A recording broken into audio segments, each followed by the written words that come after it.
Hello and welcome to this week's ANN broadcast. We are fast approaching the July elections and soon, Acadia will have a new prime minister. State elections for Senate and federal ministry elections will also be held this Saturday.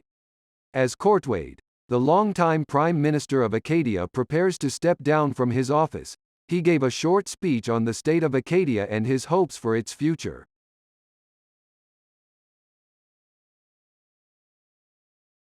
Brothers and sisters, Acadia is a nation of diversity, a nation of people. We are not a single group, homogeneous in stature, rather we are a collection of individuals, of interests and cooperatives, working together for our mutual goals, peace, prosperity, and perseverance. Under my term as Prime Minister, we have faced many challenges to accomplishing this goal. When our outdated charter threatened our continued way of life after the Great Migration, it was under my tenure and with the excellent advice of those around me, that we managed to pass our current constitution. When a breakaway state was at our doorstep, forcing us to play our hand, we acted quickly and decisively. We delivered justice, and expanded our realm in a way that made everyone better for it. Acadia now has two fully fledged and productive states, both of whom now have senators that I am proud to say I have worked alongside. When a constitutional crisis nearly tore down the very fabric of our democracy, we stood above the toxicity and tendency toward chaos, and came out better for it. Brothers and sisters, I can't say that my tenure was perfect. Far from it, as I am fully aware that I was not the most involved leader that perhaps we should have had, but I know in my heart of hearts that Acadia has come out stronger than it was before. We have begun full-scale XP production in the private and public sectors. We have begun to reinvent our national security, starting from the ground up with snitch networks and the beginnings of bunker design. We are beginning to develop a military-industrial complex that will allow our fighters to be well-equipped and prepared to defend our nation at a moment's notice. The private sector has begun to grow, with bakeries, breweries, and bookstores beginning to pop up in many towns and villages. Infrastructure is slowly making progress, with the roadway network being expanded and developed continuously. Furthermore, a grand rail project is already under talks. Brothers and sisters, we have come so far since the days of the Great Migration, and we have so much potential to grow into a notable power on the world stage. I am extremely proud of my hand in this great experiment, and this most wonderful task. I am blessed by Ashahar themselves to have worked alongside such wonderful people as Bloof, Owain, Flags, and more. However, it is with a heavy heart that I must announce that I will not be seeking a fourth term as your Prime Minister.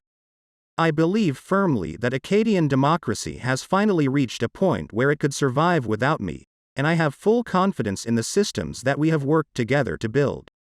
Though we face our challenges with partisanship and our individualistic tenacity, we can do much yet. So, my friends, go forth into the future, and seize what our destiny holds in store. J. Republica, J. Acadia. And there you have it. As expected, Courtwaide will not seek another term as Prime Minister. With Courtwaide's departure from office, this month's election appears to be wide open, with pollsters stumped as to what to expect Saturday. As part of our mission to serve the public interest, we reached out to all the candidates in the upcoming election to allow them to share a short statement and help the public make their decision. Zombie Striker, a candidate for Minister of the Interior from the Workers of Acadia Party, shared the following. I am running for the advancement of Acadia, and that means we need more infrastructure. Vaults, rails, roads, all these things are required for us to become a successful nation. This is the first time I'm announcing this, but I will also work on building a national bank and national stockpile. We need to develop faster to compete with the rest of the world, and I will be able to mobilize us. Chickenwingeek is also a candidate for the Interior Ministry but did not respond to our request for a statement. In the race for Minister of Defense, Druid, a Workers of Acadia candidate, shared the following. I will use my experience from building vaults, bunkers and snitch grids to increase the overall security of the nation. I will provide prot to the PvPers of Acadia to increase the defense capability of Acadia. Druid will be facing Independent, Cracker Volley and the incumbent Igi from the Ashahari People's Party in the race for Defense Minister. In the race for Ministry of Foreign Affairs, the nation's chief diplomat, Grumpy Walnut, is the Workers of Acadia Party candidate and told us, "My goal is to create better railways to more nations such as the Imperial Kingdom of Fish and Gondolin, along with starting trade and making friends." Grumpy Walnut faces Independent, Gunmetal Mercy, who did not provide us with a statement. Finally, in the all-important race for Prime Minister, Bloof, current Minister of the Interior, will face off against Senator Tsar Ivan, a bear who represents the Lewis Islands in the Acadian Senate. Bloof shared the following. "Hello everybody. I hope that if I am elected that I will bring Acadia together and forge a better future for all.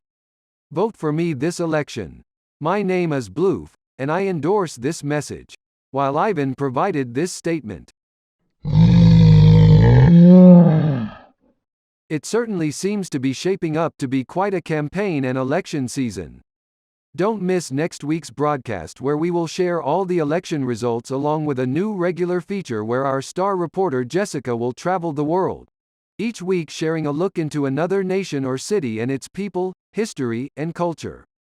Until then, from all of us here at ANN to all of you at home, good night, and don't do wars.